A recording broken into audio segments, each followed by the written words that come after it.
The timbers gave way with a sound like a rifle shot, and Georgia Brooks felt the whole bridge drop out from beneath the wagon wheels.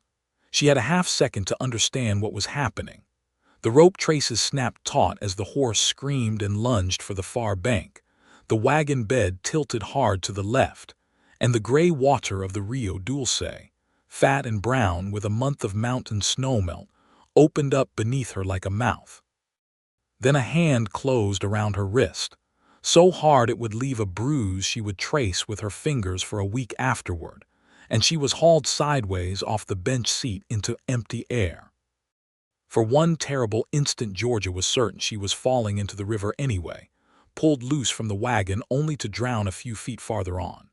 Instead, she slammed into a broad chest, and the solid warmth of a man's arm locking around her ribs, and the two of them went down together onto the last standing section of the bridge deck, which groaned under the double weight but held. Behind them, the wagon finished its collapse into the river with a splintering crash. The horse had already scrambled free of the shattered traces and was swimming hard for the near bank, eyes rolling white. The wagon itself, with the trunk that held every letter of introduction Georgia had carried from Santa Fe, every careful page of vocabulary she had prepared for the water hearing, spun once in the current and went under. For a moment neither of them moved. Georgia lay with her cheek against wet wool that smelled of horse and leather and rain, listening to a heart hammering beneath it nearly as fast as her own. "You are," she said when she had enough breath to manage words, "extremely heavy to fall on top of." The man beneath her let out a short, startled laugh, more air than sound. "You are welcome," he said. Georgia pushed herself up onto her hands, ignoring the way the remaining bridge boards creaked beneath her palms, and looked at the man who had just very likely saved her life. He was perhaps 33, dark-haired under a rain-soaked hat, with a weathered face that might have been called handsome if it were not currently arranged in an expression of pure alarm. "Do not move," he said. "That whole span is rotten. I only just found that out myself. You knew it was rotten and you let me drive onto it."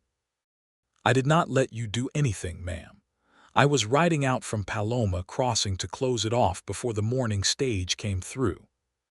I did not expect to find a lady in a rented buckboard already halfway across it." He was easing backward as he spoke, one careful hand at a time, drawing her with him toward the near end of the span, where the timbers still met solid stone footing. "Come on, slow. It will hold for slow." Georgia had translated for frightened men with guns in their hands and had learned, in 5 years of border work, exactly how much authority to put into her voice to make people listen to her instead of their own fear. She used it now on herself, forcing her limbs to move with the deliberate care he asked of her instead of the panic that wanted to send her scrambling. They reached solid ground together, and only then did he let go of her wrist. Rain had begun to fall harder, needling and cold, despite the wildflowers nodding heavy-headed with water along the bank, blue flax and orange globe mallow bright as struck matches against the mud. Georgia looked back at the ruin of the bridge, then down at the river, where her horse was hauling itself up the far bank, and then at the space where her wagon and everything in it had gone under. "My letters," she said, mostly to herself. "My notes, 6 months of vocabulary lists. Are you hurt?" No. She looked at her palms, scraped raw from the boards, and then at him. "Are you always in the business of catching falling women, or was I simply fortunate? I have been driving this stage road 8 years, and I have never once caught a falling woman," he said. "You are the first. I'm hoping very much you will also be the last. On account of my heart cannot take much more of that." Despite herself, Georgia felt the corner of her mouth twitch. "Harvey Vaughn," he added, and put out a hand as if they were meeting at a church social instead of on the wreckage of a bridge in the pouring rain. "I drive for the Territorial and Rio Grande line." She took his hand. Her own was shaking, she noticed, now that the moment had passed and there was nothing left to do but feel it. "Georgia Brooks, the translator." He said it not as a question but as a statement, and something in his face changed, some private calculation clicking into place. "You are the one Commissioner Alcott sent for the water hearing." "I am." She looked past him at the road that continued on the far side of the ruined bridge, the road that led, presumably, to the settlement she had been trying to reach for 3 days, which I am now going to arrive at without a single document to my name, on foot, having nearly drowned. Not on foot. He whistled, short and sharp, and a big bay gelding that had been cropping grass a little way off the road came trotting over, unbothered by the collapsed bridge or the rain or anything else in the world, apparently, except the possibility of an apple in his rider's pocket. This is Samson. He will carry 2, though he will complain about it the whole way. And my horse. They both looked across the river, where her hired mare stood shivering and blowing on the far bank, tangled reins trailing in the mud. She will keep, Harvey said. I will send a man from the crossing to fetch her once the water drops, which it will, likely by tomorrow. Snowmelt floods run hard and run out fast this time of year. It is the ones that come in July, off a real storm in the mountains, that linger. He was already swinging up into the saddle, offering his hand down to her. Paloma Crossing is 6 miles on. We can make it before dark if we go now. Georgia looked at the hand, and then at the river that had just tried to kill her, and then at the sky, low and gray and already beginning to spit rain harder. She had come a very long way to translate a hearing that might decide whether 2 communities went to war over water, and she was not going to let a ruined bridge stop her from finishing the last 6 miles. She took his hand and let him pull her up behind him. The wildflowers that lined the road, she noticed as they rode, had been beaten nearly flat by the rain, all that spring color pressed down into the mud. It seemed, in that moment, like something worth remembering. They rode in silence for the first mile, the horse picking a careful path along a road turned to soup, George's arms locked around Harvey's waist out of pure necessity, since falling twice in one afternoon seemed like more than her nerves could bear. She could feel him breathing, feel the tension still lingering in his shoulders from the bridge. You said you knew it was rotten, she said finally, raising her voice over the rain. How did you know? Old Manuel Herrera keeps a farm just above the crossing.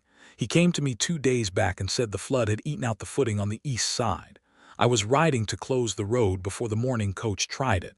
He was quiet a moment. I lost my brother 3 years back to a river crossing that looked solid and was not. I do not take chances with bridges anymore. Georgia absorbed that. There was a weight in the way he said it, careful and flat. The voice of a man who had told the story enough times to strip the rawest edges off it without managing to stop it from hurting. I am sorry, she said, and meant it. So am I. He shifted the reins. What about you, Miss Brooks? What is it you are riding into that a man sends for a translator from as far off as Santa Fe? Ojo Dulce, she said. You know the spring. Everyone in 3 counties knows Ojo Dulce. It is the only water source in 20 miles that does not run dry in a bad summer, and this looks to be shaping up as a bad summer. He glanced back at her, just enough that she caught his profile against the gray sky. Silas Croft has been telling anyone who will listen that the spring sits on land his cattle company holds legal claim to. The village of Rio Paloma says it has watered its fields off that spring since before there was a United States to hold a claim on anything, and the Jicarilla have been trading and watering stock along that same creek longer than either of those 2 arguments have existed. That is the hearing, Georgia said. Commissioner Alcott is coming from Santa Fe to settle it. I am here to make certain that when the Ortiz family speaks, and when Deskin speaks for his people, the commissioner hears exactly what they say and nothing else. No smoothing over, no convenient mistakes. You say that like it has happened before. Georgia's jaw tightened before she could stop it. 2 years ago, outside Mesilla, a translator working a land dispute decided one side's words were troublesome and rendered something softer instead. 3 men died in the gunfire that followed when the softened words turned out to mean something different than what was agreed. I was there. I did not do the translating that day. I have made certain every day since that I never make that mistake or let anyone else make it in front of me unchallenged. Harvey was quiet for a long moment, only the sound of hooves in the mud and the rain filling the space between them. "Then it is a fine thing," he said finally, "that you were on that bridge today and not at the bottom of the river." Something in the plain, unadorned way he said it settled warm in George's chest, more than any grander compliment could have managed. They came within sight of Paloma Crossing as the light was failing, a scatter of adobe and timber buildings strung along the river where a proper stone ford let travelers cross even in flood season, a cluster of farms beyond it green with new corn, and past that, dim in the rain, the shapes of a village of flat-roofed houses that Georgia knew must be Rio Paloma. Wood smoke rose from a dozen chimneys, bending sideways in the wind. "We will get you dry and fed," Harvey said, "and tomorrow I imagine you have work to do." "Tomorrow," Georgia agreed. "I imagine I do." Neither of them could have guessed, riding double into that rain-soaked evening, how much work it would turn out to be, nor how much of it neither of them would end up doing alone. The stage line kept a small way station at the edge of Paloma Crossing, run by a broad, cheerful widow named Mrs. Perpetua Salgado, who took one look at George's soaked and mud-streaked dress and clucked her tongue before Harvey had even finished explaining about the bridge. "You will stay here tonight," Mrs. Salgado announced, in the tone of a woman who did not entertain arguments. "I have a room, I have soup. Harvey Vaughn, you will see to that horse, and then you will come in and eat. You look like a drowned cat." "Yes, ma'am," Harvey said, with the particular meekness of a grown man who had clearly known this woman his entire life and had long since stopped trying to win any exchange with her. Georgia spent that first evening wrapped in a borrowed shawl by Mrs. Salgado's stove, drinking soup thick with corn and chili, trying not to think too hard about the trunk of documents now somewhere at the bottom of the Rio Dulce. She would have to write to Santa Fe. She would have to reconstruct, from memory, 6 months of careful vocabulary work on water law terms in 3 languages. It could be done. It would simply take time she did not know if she had. Harvey came in some while later, hair still damp, and settled at the table across from her with a bowl of his own. For a stretch they ate in a silence that was not quite comfortable but was not unpleasant either, 2 strangers who had shared a genuinely strange afternoon and did not yet know what to make of each other. "Tell me about Croft," Georgia said eventually. Harvey set down his spoon. "Silas Croft came into this territory 9 years back with money from somewhere back east and bought up half the open range south of here. He has been buying up the other half ever since, and Ojo Dulce is the last piece he does not have. Without it, his herd cannot grow past what it is now, not through a dry summer. With it, he could run cattle enough to supply every fort and railroad camp between here and El Paso. He said it without heat, a man laying out facts he had turned over many times before. He has friends in the Territorial Land Office. He has already tried twice to have the Rio Paloma grant declared void on a technicality. Both times it held. This hearing is his 3rd attempt, and this time he has gotten Commissioner Alcott himself to come sit on it, which tells me he believes he has found something new to argue. And the Jicarilla. Deskin's people have watered stock and traded along that creek for longer than anyone in this valley can remember. Croft would rather nobody remembered that part at all. Harvey's mouth twisted, not quite a smile. "Most folks around here just call him Old Charlie if you ask them who waters along Ojo Dulce. Doubt half of them could tell you his true name if you pressed them." "It is Deskin," Georgia said quietly. "I intend to use it." Something shifted in Harvey's face, a kind of surprised approval he did not bother to hide. "I imagine that will matter to him. It should matter to everyone." She wrapped both hands around her cup. "A name is the first thing people try to take from you when they want to take everything else." They sat with that a while, the fire popping, rain still ticking against the window glass. "You are not at all what I expected," Harvey said at last, "when Mrs. Salgado told me a lady translator was coming down from the capital. What did you expect? Someone older, someone who would faint at the sight of a swollen river, maybe." A corner of his mouth lifted. I did not expect someone who would climb back onto a collapsed bridge and complain about my weight before she thanked me for saving her life. I did thank you. You called me heavy first. You are heavy. I have been told that is muscle, not fault. Georgia laughed, surprising herself with the sound of it, warm and unguarded in a way she had not allowed herself in longer than she cared to admit. Harvey watched her do it with an expression she did not yet have a name for, something quiet and pleased that he seemed to be trying, not entirely successfully, to keep off his face. I am grateful, Harvey Vaughn, she said when the laugh had faded. Truly. Whatever else happens in this valley, I do not forget who pulled me off that bridge. See that you don't, he said, on account of I intend to remind you of it fairly often. She was still smiling about that when she went up to bed. The morning brought clear light and the smell of wet earth, and with it, the first sign of how deep the trouble in Paloma Crossing actually ran. Georgia had walked down toward the river to look again at the wreck of the bridge, thinking through what materials might be salvaged, when she came around a stand of cottonwoods and found 6 men on horseback blocking the road that led toward Rio Paloma.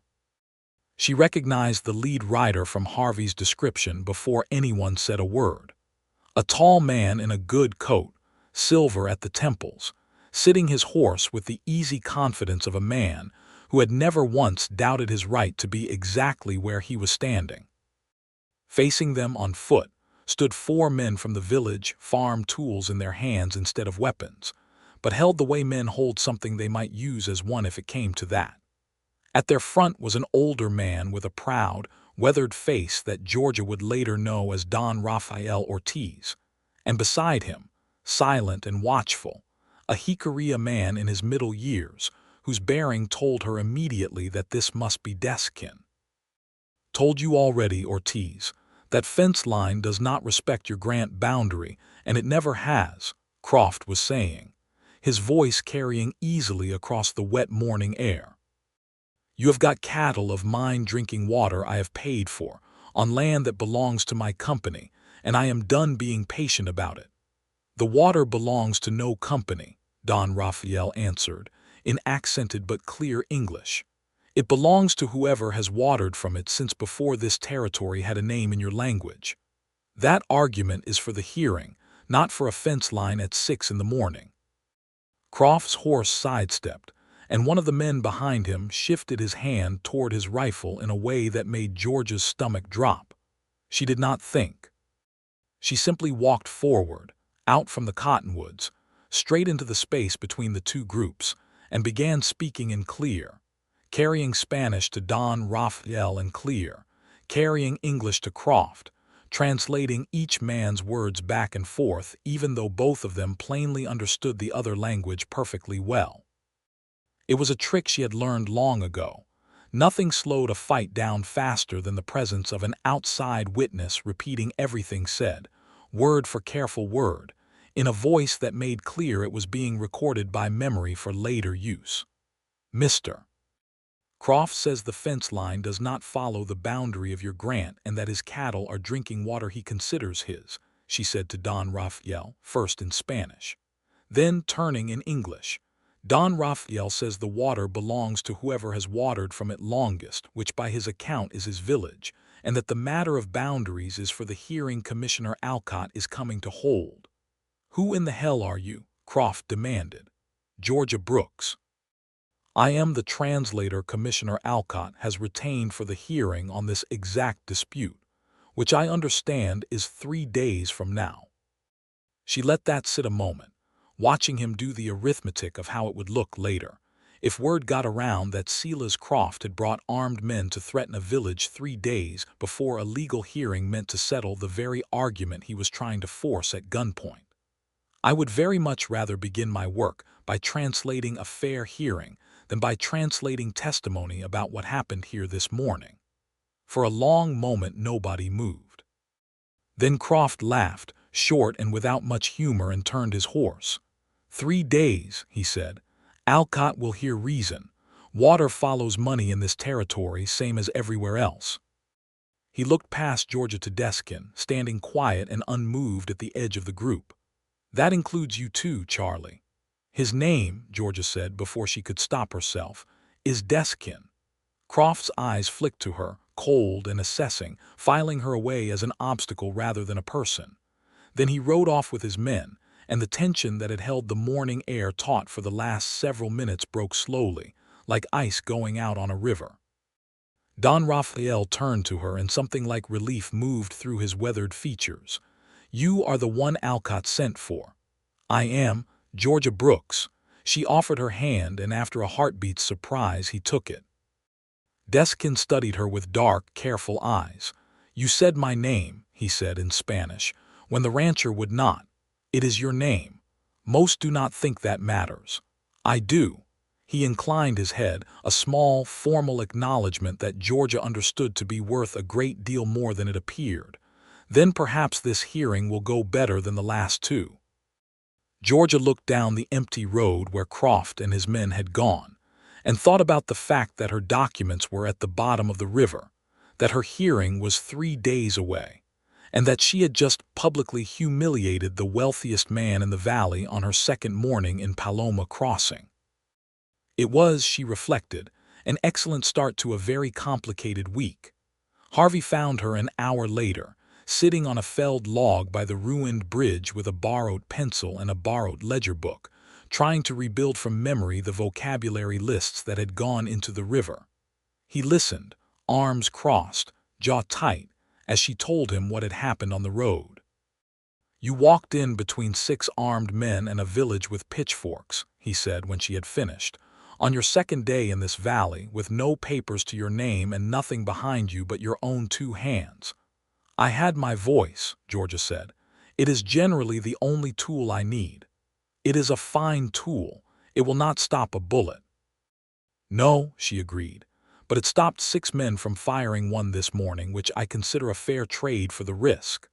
Harvey looked at her for a long moment, something complicated moving behind his eyes, worry and admiration tangled together in a way he did not seem entirely sure what to do with.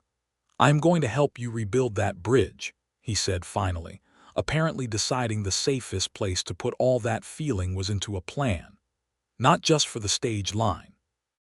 If Ojo Dulce is going to matter to 3 different peoples in this valley, then the road between them matters too.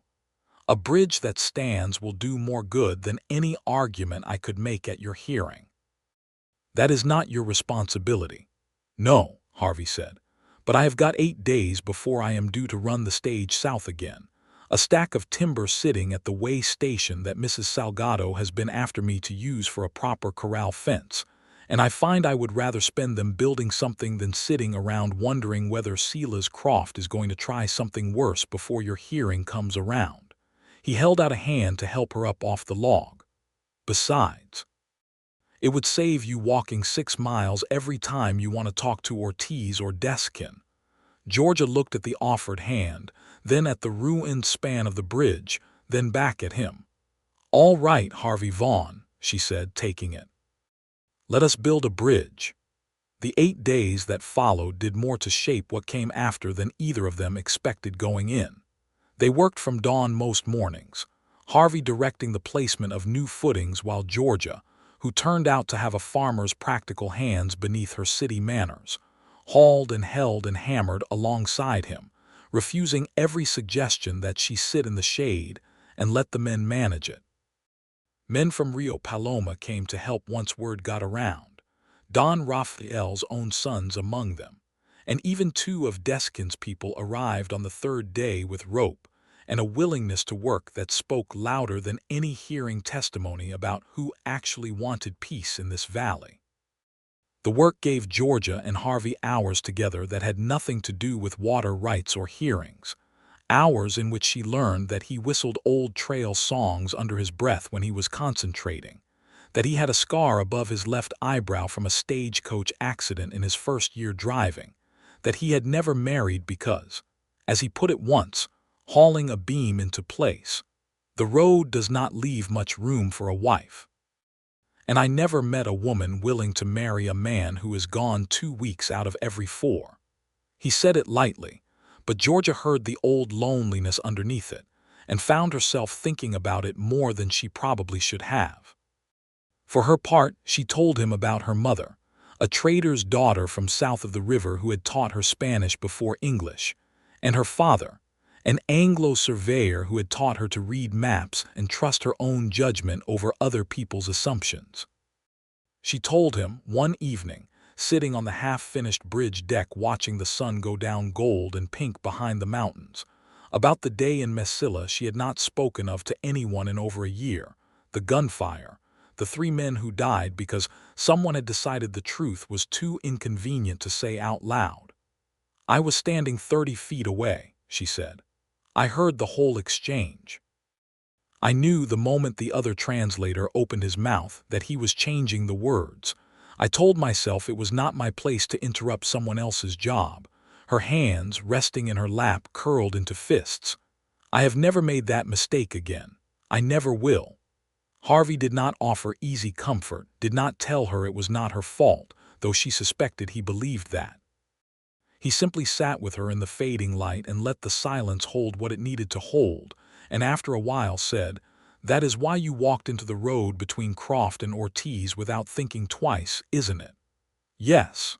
I am glad you did," he said, frightened as it made me to hear about it after. "You were not there to see it." "No," Harvey said, "and I have decided I do not much like the feeling of hearing about the dangerous things you do after they are already finished. I would rather be standing beside you when they happen." Georgia looked over at him, at the honest, open worry on his face that he was not troubling to hide anymore, and felt something in her chest that she had spent a long time keeping carefully locked away begin, very quietly, to come loose. "Careful, Mr. Vaughn," she said, softer than she meant to. "That sounds very much like a man asking to keep company with me." "It might be," Harvey allowed. "Would that be so terrible?" "I have not decided yet," Georgia said, which was not quite a no, and they both seemed to understand that perfectly well. The bridge was finished on the 7th day, new timber pale and raw against the older gray boards of the approach, strong enough to hold a loaded freight wagon, let alone a single-horse buckboard. The whole valley, it seemed, turned out to see the first stage cross it, Rio Paloma families standing on one side of the river and Paloma crossing families on the other, with Deskin and 2 of his people watching from a low rise above the ford, close enough to see, far enough to remain apart, which Georgia understood by now was its own kind of careful diplomacy. Harvey drove the stage across himself, empty of passengers, just to prove the bridge would hold, and when he brought it back and climbed down, the gathered crowd cheered loud enough to startle birds out of the cottonwoods. Georgia found herself laughing and cheering with them, and when Harvey came to stand beside her, flushed and grinning, she did something she had not planned and could not fully explain afterward. She reached up, went on her toes, and kissed him, quick and warm, in front of half the valley. "For the bridge," she said, when she settled back on her heels, cheeks burning. "For the bridge," Harvey agreed, looking thoroughly, happily stunned. "I hope you have got a great many more bridges in mind, Miss Brooks, if that is the reward for finishing one." "Do not get greedy," she said, though she was smiling too hard to sound stern about it. That night, the whole valley shared a meal at the crossing, tables set up in the open with food brought from both Rio Paloma and the American farms, a fiddle from somewhere producing music that had everyone, even the older and more dignified members of both communities, tapping their feet. It was, Georgia thought, watching Harvey laugh with Don Raphael's sons over some joke she had not quite caught, the first entirely happy evening she had spent in longer than she could remember. She did not see Silas Croft anywhere in the gathered crowd, and she should have taken more warning from that than she did. The hearing convened 3 days later in the largest room Paloma Crossing possessed, the back hall of the trading post, with Commissioner Alcott seated behind a borrowed table and townspeople from 3 communities packed onto benches and standing along the walls. Georgia stood at the commissioner's right hand, ready to render every word spoken into whichever language the room required, and felt the weight of the last 2 years settle onto her shoulders like a physical thing.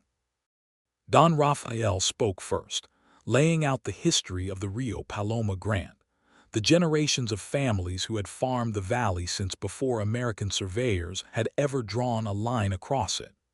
Georgia rendered his words into careful, exact English, watching Commissioner Alcott's face for any sign that the meaning was slipping past him. Deskin spoke next, describing the trade routes and watering rights his people had held along Ojo Dulce for longer than anyone present could reliably date, and Georgia translated that too into both English and Spanish, watching both sides of the room to see how the words landed. Then it was Silas Croft's turn, and Georgia understood within the first 2 sentences that he had brought his own translator, a thin, nervous man named Whitcomb whom she had not met before, seated at a small table of his own on the American side of the room. "Commissioner, if I may," Croft said, standing, "I would ask that Mr. Whitcomb here render my closing argument, given his familiarity with the specific legal terminology involved." Alcott glanced at Georgia. "Miss Brooks was retained to translate for this entire proceeding, Mr. Croft. With respect, Commissioner, Miss Brooks has already shown a bias in this matter." Croft did not look at her as he said it, which somehow made it worse. She was seen publicly taking the side of the village and the Indian delegation on the very road into this town, days before this hearing ever convened. A murmur went through the room. Georgia felt her pulse pick up, but kept her face still, the way she had trained herself to over years of exactly this kind of pressure. "I translated an exchange accurately in both directions to prevent violence," she said, before Alcott could answer for her. "I would be glad to have any person in this room who witnessed that morning testify to what was actually said, in whichever language they choose to give it." Silence. Croft's jaw tightened, plainly having expected her to be flustered rather than direct.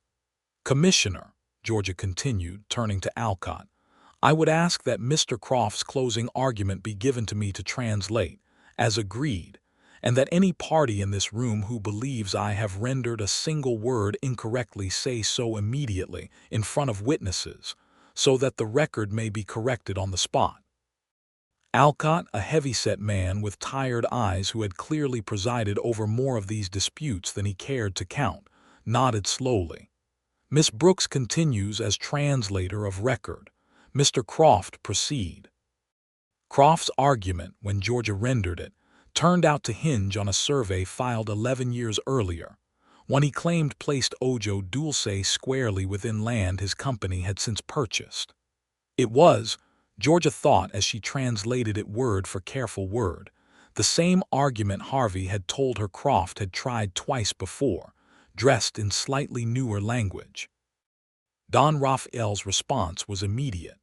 The survey Croft cited had been contested at the time it was filed, on the grounds that it had been conducted without reference to the original Spanish and Mexican land grant records establishing the Rio Paloma boundaries, records that predated American annexation of the territory, and were, under the terms of the treaty ending the war with Mexico, supposed to be honored regardless of any later American survey. Do those original grant records still exist? Alcott asked, addressing the question to the room at large. Don Raphael's face tightened. "They were kept in the Territorial Archive in Santa Fe. My father filed a claim there in 1851. I do not know if the documents survived the fire that struck the old archive building 4 years past."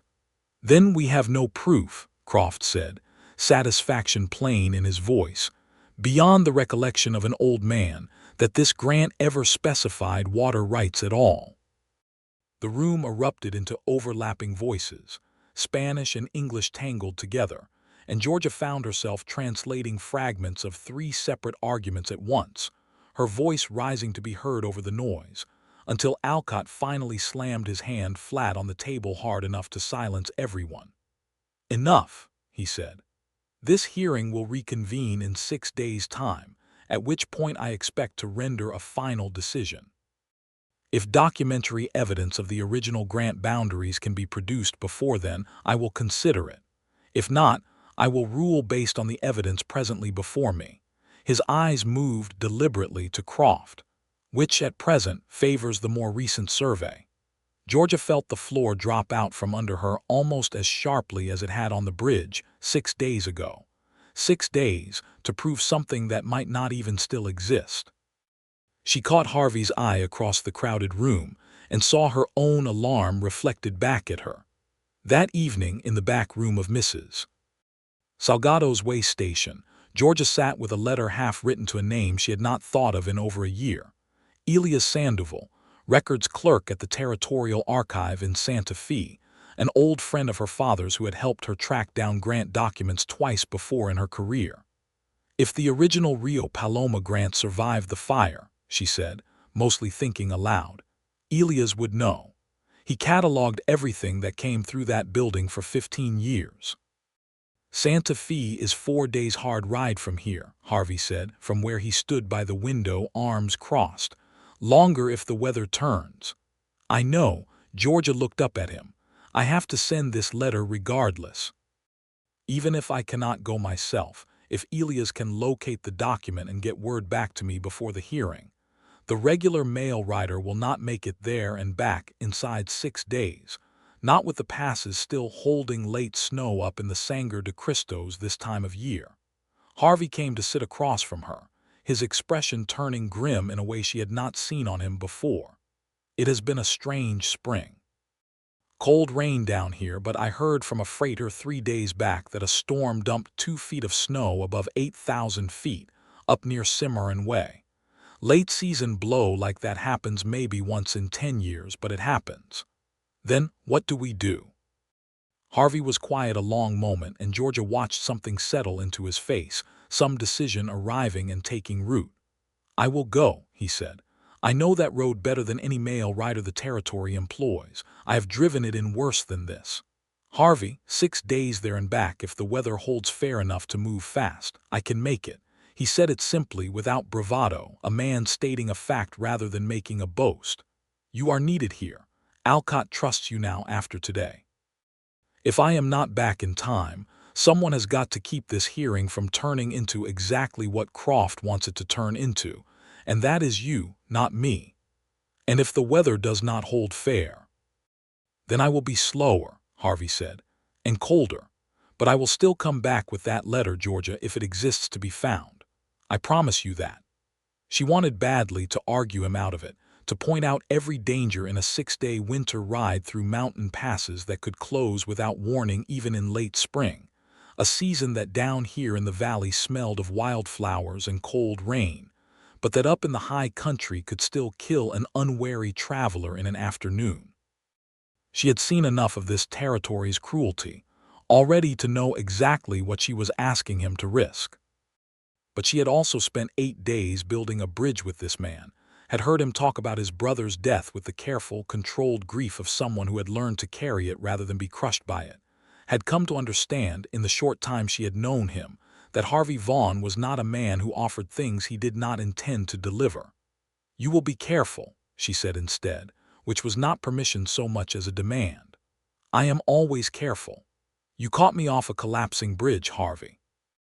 Your definition of careful and mine may not entirely match. That surprised a real laugh out of him, low and warm, and for a moment the fear in the room eased just slightly. I will write to Elias tonight, Georgia said. You will carry the letter. If he has found anything, you bring it back, and if he has found nothing, you come back anyway. Do you understand me? I am not sending you into a blizzard to die over a piece of paper. I understand. Harvey reached across the small table and took her hand, and this time neither of them pretended it was anything other than what it was. Georgia. Whatever happens with this hearing, I want you to know that I am glad it was you on that bridge. Even though I called you heavy. Especially because of that, he said, and kissed her knuckles, gentle and solemn, before letting go pack for the ride.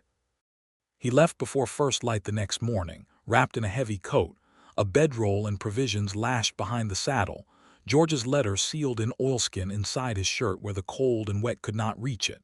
She walked with him as far as the new bridge, both of them silent in the gray pre-dawn air. 6 days, he said, swinging up onto Samson's back. 6 days, Georgia agreed. I will hold the hearing off if I have to talk Commissioner Alcott's ear clean off his head to do it. I have no doubt you could manage it. He looked down at her, and for a moment neither of them said anything at all, the weight of everything unspoken between them filling the cold morning air. Georgia. Yes, when I get back, he said, I intend to ask you something, and I would very much like an honest answer. Her heart clenched, half fear and half something far warmer. Ask it now. No, Harvey said. I want to ask it standing up straight, warm, and looking at you properly, not shouting it from horseback in the cold. It will keep 6 days. You are a very frustrating man, Harvey Vaughn. So I have been told. He smiled at her, and it was that smile, easy and real, that she carried with her through the 6 longest days of her life. Take care of this valley while I am gone. Take care of yourself, she said, or there will be no valley worth returning to, because I will have gone half mad with worry. He touched his hat to her, turned Samson's head north, and rode across the new bridge and out of sight around the bend of the road. And Georgia stood there a long while after the sound of hoofbeats had faded, watching the empty road, before she made herself turn back toward the work waiting for her in Paloma Crossing. The first 2 days of Harvey's ride passed in cold rain, the same rain that had haunted the valley since Georgia's arrival, turning the road to the north into a long ribbon of mud that slowed Samson to a plodding, exhausting pace. Harvey pushed through it because there was nothing else to do, counting miles in his head, watching the country slowly climb and change around him, wildflowers giving way to pine, the air growing thinner and sharper with every rise. By the 3rd day, as he came up out of the lower canyons toward the higher country around Cimarron, the rain turned to sleet, and the sleet, by mid-afternoon, turned to snow. It came on faster than he expected, even knowing what the freighter had told him. One moment he was riding through a gray, wet afternoon with visibility out to perhaps half a mile, and the next the wind had swung around out of the north, and the sky had closed down like a fist, snow coming sideways so thick he could barely make out Samson's ears in front of him. Harvey had grown up on this stage road. He knew, in the way a man knows the rooms of his own house in the dark, where the shelter of a rock outcrop lay 2 miles further on, where a stand of thick pine offered a windbreak, where a lined shack used by cattle riders in better weather sat tucked into a fold of the hillside less than a mile off the main trail. He turned Samson's head toward that shelter and did not let himself think too hard about what would have happened if he had been an hour later realizing the storm's true size. He reached the lined shack with his hands so numb he could barely work the latch, got Samson into the lean-to attached to its side, and built a fire with fingers that did not want to cooperate, thinking, the whole time, of his brother. Daniel had died in weather like this, or near enough. A flooded ford in the dark, a coach that should not have tried the crossing, a decision made in haste that had cost him everything. Harvey had not been driving that night, had swapped shifts with his brother 2 days before for reasons that seemed small and forgettable now, and he had spent 3 years since turning that swap over and over in his mind, wondering what would have been different if he had simply said no. He was not going to die in this storm. He had made a promise, and there was a woman 6 days behind him whose whole valley depended on him keeping it, and that thought, more than the fire, was what warmed him through the worst of that first snowbound night. The storm held through the 4th day, pinning him in the shack with nothing to do but ration his provisions, check on Samson, and watch the white wall outside the single small window for any sign of a break. By the time the wind finally eased, late on the 4th day, nearly 1.5 feet of new snow lay over a countryside that had been green with early summer grass only a week before, a strange, ghostly overlay of winter across the edge of spring. He rode out at first light on the 5th day, into a world gone entirely white, the trail marked only by the shape of the land itself, and pushed Samson as hard as he dared toward Santa Fe. He found Elias Sandoval's office in the territorial capital just before dark on the 5th day, half frozen, half starved, and utterly unwilling to waste a moment on his own comfort before he had his answer. Elias, a small, precise man with ink-stained fingers, looked up from his desk in obvious astonishment at the sight of a man covered in snow and ice standing in his doorway. "You must be Harvey Vaughn," he said, after Harvey had gasped out an explanation. "George's letter reached me 4 days back by the regular post, thank God, before that storm shut the passes entirely. I have been trying since to find a way to get word back to her. Did you find it?" Harvey asked, hardly daring to hope. Elias' face broke into a slow, satisfied smile, and he reached into a drawer and produced a leather folder, worn but intact, tied with faded ribbon. "It survived the fire," he said, "filed separately from the main grant records in a fireproof box that a previous archivist insisted on for the oldest documents. The original Rio Paloma grant, dated 1798, confirmed under Mexican law in 1821, and explicitly naming Ojo Dulce as a water source held in common by the grant holders, and in a clause I confess surprised even me by, and I quote, 'the Apache peoples who have long watered their herds and traded along this creek, whose right to do so shall not be diminished by this grant.'" He held the folder out to Harvey. "It is exactly the proof you came for, Mr. Vaughn, and rather more besides." Harvey took the folder with hands that shook, not entirely from the cold. "I need to be back in Paloma Crossing in 1 day's time, or as close to it as I can manage." "That is not possible, surely, given the state of the passes." "It has to be possible," Harvey said. "There is a hearing and a woman, and I promised her 6 days." Elias studied him for a long moment, something knowing coming into his eyes. "Ah," he said, "I see. Well then, Mr. Vaughn, you had better eat something hot before you go back out into that, and let me at least give you a fresh horse from the livery down the street. Yours has earned a rest he is not going to get." Harvey ate, traded Samson for a rested, sturdy Mustang the livery keeper swore could handle the drifts, and was back on the road north before the last light had fully faded from the sky, the leather folder wrapped in oilskin and tucked inside his coat, close against his heart, as if his own warmth could somehow protect it. The 6th day of his ride was the hardest of his life. The temporary break in the weather did not last. By mid-morning the sky had closed down again, not with the full fury of the first storm, but with a steady, grinding snow that made every mile a fight, visibility narrowing, until Harvey was navigating as much by memory and instinct as by sight. Twice the Mustang stumbled in drifts deep enough to hide the trail entirely, and once, coming down a steep grade above a frozen creek, horse and rider both went down hard, Harvey rolling clear at the last second, the Mustang scrambling up unhurt but badly shaken.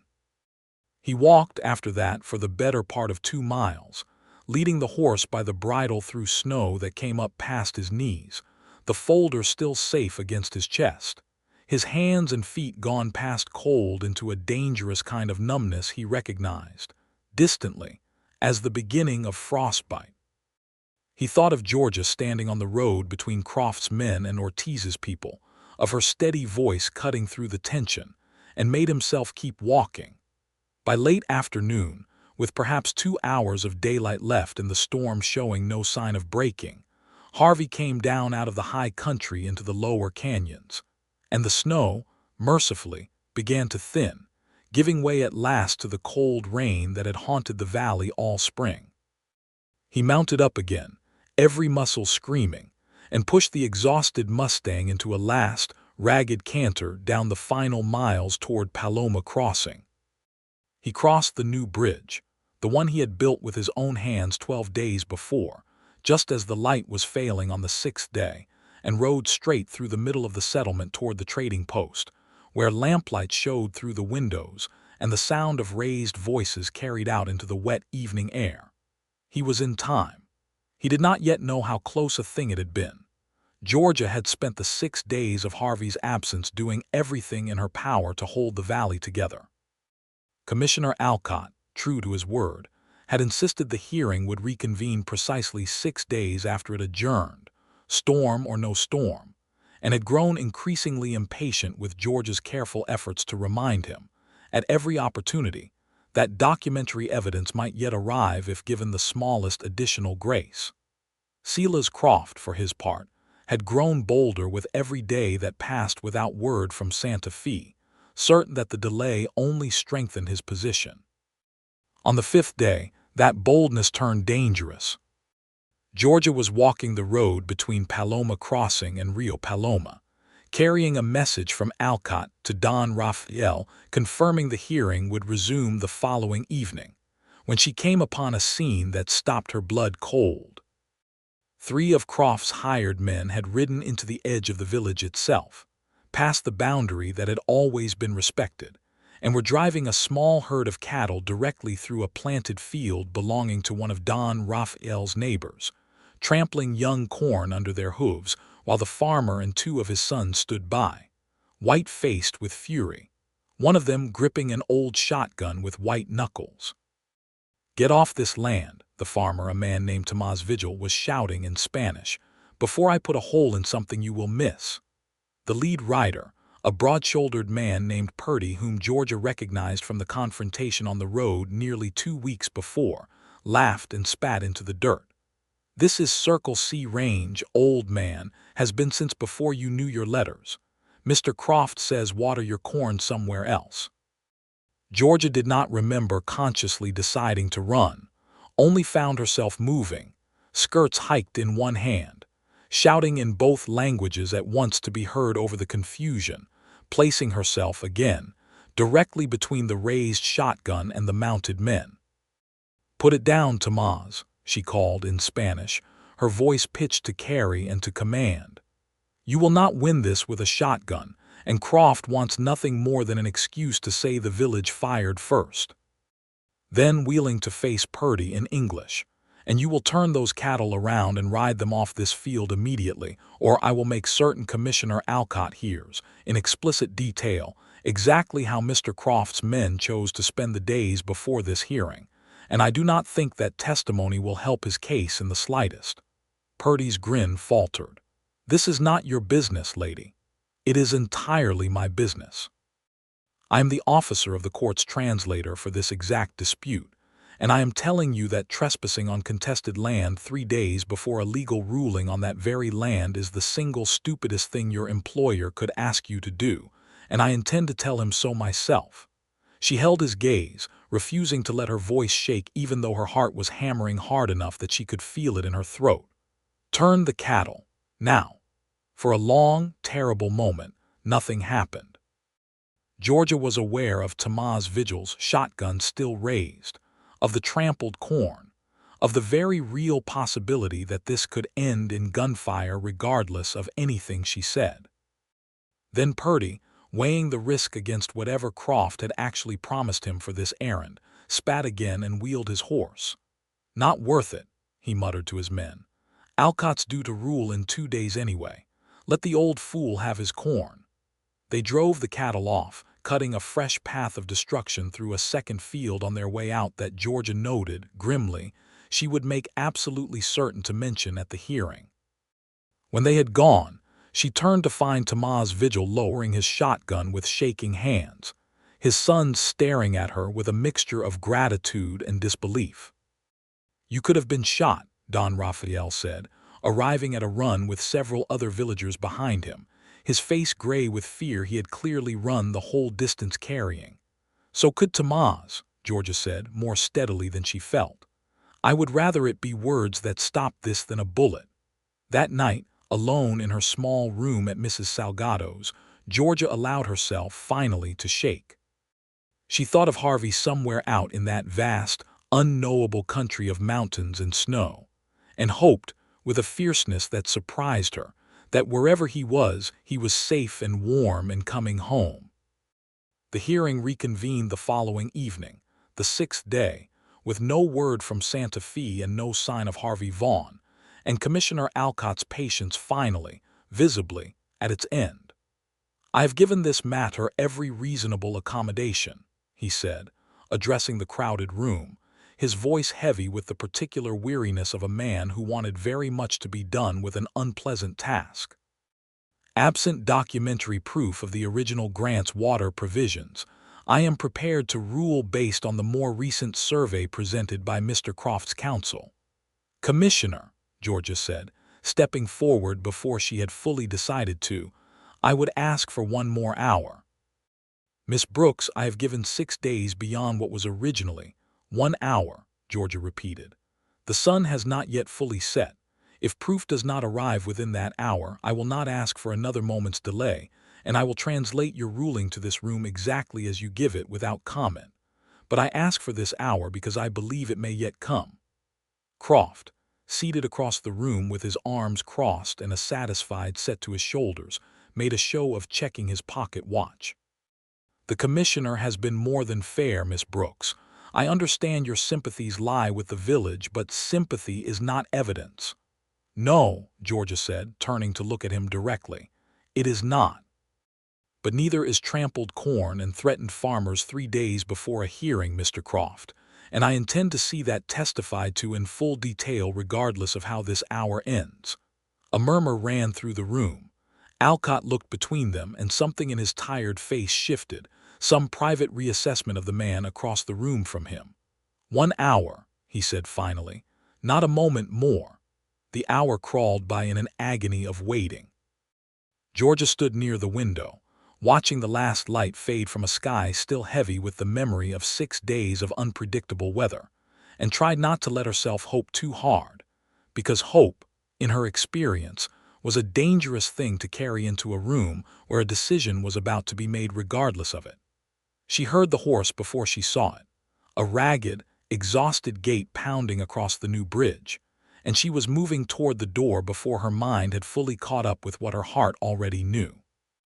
Harvey came through the door of the trading post looking like something dragged half dead out of a snowbank, ice crusted in his hair and beard, his coat stiff with frozen rain, moving with the careful, deliberate stiffness of a man whose body had been pushed past every reasonable limit.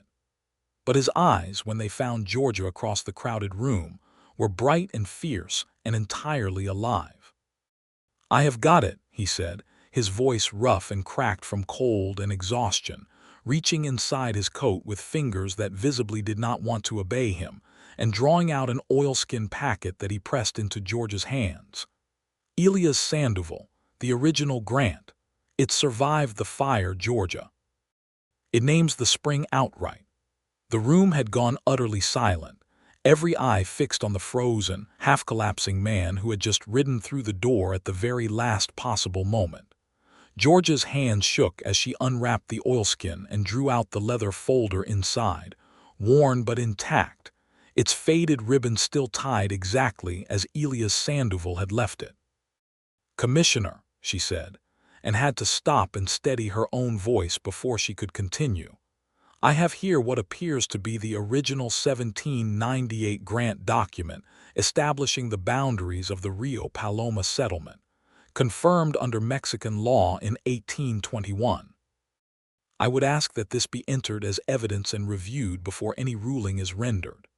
Alcott took the folder with the careful reverence of a man who understood exactly what he was holding, and read it in a silence so complete that Georgia could hear Harvey's ragged breathing behind her, could hear her own heart pounding, could hear, somewhere outside, the sound of the river running high and fast beneath the bridge that had brought him home in time. When Alcott finally looked up, his expression had changed entirely. "This document," he said, "explicitly names Ojo Dulce as water held in common by the grant holders, and further, explicitly protects the watering and trading rights of, in the document's own language, the Apache peoples who used this creek prior to and alongside the grant." He looked at Croft, whose satisfied expression had drained away into something closer to disbelief. "Under the terms of the treaty by which this territory passed from Mexico to the United States, grants of this nature, properly documented, are to be honored regardless of subsequent survey. Mr. Croft's more recent survey cannot override a legally established prior claim. Commissioner, that document could be a forgery, produced under exactly the sort of pressure this hearing has been subject to.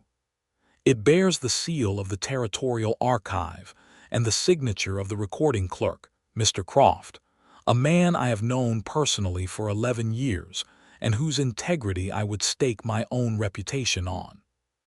Alcott's voice had hardened into something Georgia had not heard from him before. The voice, perhaps, of a man who did not enjoy discovering how nearly he had been maneuvered into an unjust ruling. I am inclined, further, to have a formal inquiry made into the conduct of your hired men toward the village of Rio Paloma over these past 6 days, conduct which Miss Brooks has indicated she is prepared to testify to in detail. Croft's face had gone the color of old ash. He looked around the room, at the villagers and the Jicarea delegation, and the American farmers who had all, over the preceding weeks, watched him try repeatedly to bend this valley to his own advantage, and seemed, for the first time since Georgia had met him, to understand that he had lost. "This is not finished," he said, but the words carried none of their earlier weight, and he left the trading post without another word, his men trailing uncertainly behind him. Alcott's formal ruling, delivered a short while later once the room had settled, confirmed the Rio Paloma grant boundaries in full, secured Ojo Dulce as water held in common among the village, and formally recognized, for the first time in the territorial record, the watering and trading rights of Deskin's people along the same creek, a recognition that Deskin himself received with a slow, careful nod that Georgia understood to carry far more weight than any outward show of celebration. A secondary allocation was arranged for the American ranches in the valley, sufficient for their existing herds, administered by an agreement all 3 communities would help oversee, rather than controlled outright by any single party, an arrangement Georgia suspected would require careful tending for years to come, but which was, for the first time in this valley's long and difficult history, actually fair. The room erupted into celebration, Spanish and English and the quieter, more contained satisfaction of Deskin's people all mingling together. But Georgia was already turning, already crossing the room to where Harvey stood swaying slightly on his feet, half frozen and utterly spent. "You are frozen through," she said, catching his arm, feeling the cold radiating off him even through his coat. "Harvey, your hands are fine," he said, though the words came out slurred with exhaustion, and when she took his hands in hers she found his fingers alarmingly cold and stiff, the early dangerous signs of frostbite along 2 fingertips that made her stomach clench with fear. "You are coming with me right now," she said, in the voice she used for frightened men with guns, the voice that brooked no argument. "Mrs. Salgado has hot water and blankets, and I am not letting you take one more step until you are warm." Harvey managed a weak, exhausted smile. "I believe I asked something of you before I left." "You did not ask anything. You said you would ask when you got back, standing up straight and warm, and you are neither of those things at present, so it will keep." She wrapped his arm over her shoulders, taking as much of his weight as she could manage, and began steering him toward the door. "You rode 6 days through a blizzard, Harvey Vaughn. Whatever you have to say to me can wait until you are not on the edge of collapsing." "It cannot wait very much longer," Harvey said, stumbling slightly as they crossed the threshold into the cold night air. "I have been thinking about it every single mile." "Then think about it a little longer in front of a fire with your fingers properly thawed, and then you may say whatever it is you have been carrying 6 days through the snow." He laughed, weak and rough, but he let her lead him. Mrs. Salgado took one look at the state of him and set to work immediately, heating water, producing blankets, scolding him roundly in a mixture of Spanish and English for riding into a blizzard at all while simultaneously fussing over him, with the fierce tenderness of a woman who had clearly decided, sometime in the last 2 weeks, that both Georgia and Harvey belonged to her now regardless of their own opinions on the matter. Georgia sat with Harvey through the long process of warming him, watching color slowly return to his face, checking his fingers with careful attention until she was satisfied the frostbite had not gone deep enough to cause lasting damage. He told her, in fits and starts as strength returned to him, about the storm, about the line shack, about Elias Sandoval, and the folder that had survived a fire 4 years passed specifically, so that it could arrive in exactly this room on exactly this night. "You could have died," Georgia said when he had finished, her voice unsteady in a way she made no effort to hide. "I did think about that," Harvey admitted. "Somewhere on the 5th day, walking through snow up past my knees, leading a horse I was fairly sure was going to die under me if I did not find shelter soon, I thought about it a great deal. And you kept going anyway. I made you a promise." He reached over, slow with lingering cold and exhaustion, and took her hand. "And because somewhere in the last 2 weeks, Georgia Brooks, I have gone and fallen in love with you, and I found I would rather freeze to death trying to get back to you than live a long, safe life having failed you." Georgia's breath caught. She had known, in some quiet, guarded corner of her heart, that this was where things were heading between them, had felt it building through 8 days of bridge building and countless conversations and one impulsive kiss in front of half the valley. But hearing him say it plainly, in a voice still rough from cold, with his hand cold but steady around hers, undid something in her that she had held carefully closed for a very long time.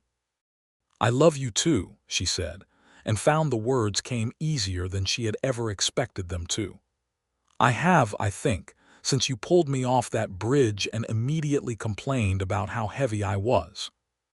"I have never regretted a complaint so thoroughly in my life," Harvey said, and this time when they kissed, it carried none of the surprise of that first impulsive moment on the new bridge, only the settled certainty of two people who had tested each other through danger and doubt and found, on the other side of it, exactly what they had needed all along. The weeks that followed brought the valley slowly back into balance. Croft, facing the formal inquiry Alcott had promised, and the public knowledge of his hired men's conduct, quietly sold off a portion of his herd and settled, with considerably less bluster than before, into the fair allocation the hearing had established. It was not friendship between the communities, not yet, and Georgia understood that some wounds from that long argument would take years rather than weeks to fully heal. But it was peace, hard won and carefully built, and that was worth a great deal in a valley that had come so close to losing far more than water. Georgia stayed in Paloma, crossing longer than her original assignment required, first to help oversee the details of the shared water agreement. Then, as the weeks passed, simply because she found she did not want to leave. Commissioner Alcott, impressed enough by her conduct during the hearing to want her services retained for the whole district, offered her a standing position as translator for the entire territorial court circuit covering the border valleys, work she could do from a home in Paloma, crossing as easily as anywhere else. Harvey, for his part, returned to driving the stage route within 2 weeks of his ride. His frost-bitten fingers healed with no lasting damage, though he confessed to Georgia that he checked every bridge on his route now with an even more obsessive thoroughness than before, a habit she suspected he would never entirely lose, and one she had come, in fact, to find rather endearing. They were married in early autumn, in a ceremony held on the bridge itself, the one they had built together with their own hands in the first rain-soaked days of their acquaintance, with Don Rafael and Doña Elena on one side of the river and half the American farmers of the valley on the other, and Deskin, who had come to regard Georgia with a quiet, genuine respect over the intervening months, standing as an honored guest at the ceremony's edge. Close enough this time to be fully part of the gathering rather than watching from a careful distance. Mrs. Salgado cried through the whole thing, loudly and without shame, and declared afterward that she had known. From the very first evening she had seen the two of them sitting across from each other at her table, soaked through and arguing gently about who owed whom thanks, that this was exactly how it would end. They settled into a small house near the bridge, close enough to the crossing that Harvey could still hear the stage horns from his own porch, close enough to Rio Paloma that Georgia could walk to visit Doña Elena and practice the finer points of the local dialect with the village children who had adopted her, in the easy way of children everywhere, as a favorite regardless of what language she happened to be speaking. Harvey kept driving his route, though he took shorter runs now, unwilling to be away from home more than a handful of days at a stretch, and Georgia kept her work as court translator, called out periodically to disputes across the wider territory, but always coming home again to the valley, and the bridge, and the man who had once caught her out of the air as the world fell away beneath her feet. On quiet evenings, they would sometimes walk out to the bridge together and stand looking down at the Rio Dulce, running lower and gentler now in the settled warmth of late summer than it had on the wild spring day it had very nearly taken George's life. Harvey liked to point out, every single time, exactly which timbers they had replaced and which had been strong enough to save, a habit that made Georgia laugh every time despite having heard the same accounting a dozen times before. "You are going to tell me about this bridge until the day you die," she said one evening, leaning into his side as the sun went down gold over the valley, wildflowers blooming thick and unbothered along both banks. "I am," Harvey agreed, wrapping an arm around her. "It is where I got the finest thing that has ever happened to me after all. Seems worth mentioning now and again." "The finest thing," Georgia said, "fell on top of you and called you heavy." "The finest thing," Harvey corrected, "climbed onto a collapsing bridge, talked 6 armed men out of a fight, translated a hearing that kept the peace in this whole valley, and then had the good sense to fall in love with a stagecoach driver who is not nearly as clever as she is." He pressed a kiss to her temple. "I would say that is a fair trade for one complaint about my weight." Georgia laughed, the sound of it carrying warm across the water, and thought, as she often did in these quiet evening moments, that she could not imagine a life that had not led her, eventually, to this exact bridge, this exact man and this valley that had somehow, against every difficult odd, become entirely and completely home. The letter that had traveled 6 days through the snow to reach her still sat, carefully preserved, in a small wooden box on the shelf of their home, a reminder, whenever she looked at it, of exactly how much one person could risk for another when it mattered enough, and of exactly how much could change, for a whole valley and for 2 lonely hearts within it, because a man loved a woman enough to ride through a blizzard rather than fail her. She never doubted, not for one single day afterward, that he would have done it again.